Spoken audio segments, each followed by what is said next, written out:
WordPress cache optimization could help you speed up your website. Hey, it's Jose here with another video in the WordPress speed optimization series.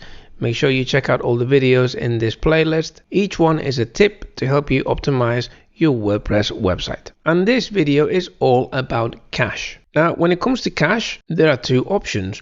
One of them is to use a cache plugin. If you do a search inside your WordPress dashboard, you'll see that there are tons of cache plugins. The idea behind caching is to serve static pages or elements in order to speed up the visitor's experience. Now, one thing to be aware of is that cache plugins are often confused with some kind of magic bullet that's going to suddenly rocket your website. In video 1 of this playlist, I mentioned that hosting is at least 80% of the entire performance of your website. So if you're using a dollar host, you're hosting on a shared server with very few resources, then no cache plugin is going to perform a miracle and make your website suddenly fast. That said, a good cache plugin could make things better in that situation. And if you have good hosting, then a good cache plugin could actually give you a better boost. So as with CDNs, cache plugins need to be tested.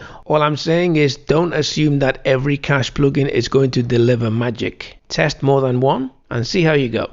Over the years, I've used many cache plugins, including W3 Total Cache, Lightspeed Cache, WP Super Cache, SG Optimizer, which is SiteGround's own cache plugin, and even WP Rocket, which is a paid solution. And for the most part on my blog, I haven't used a cache plugin. Now, some hosts recommend certain cache plugins that work well with their configuration.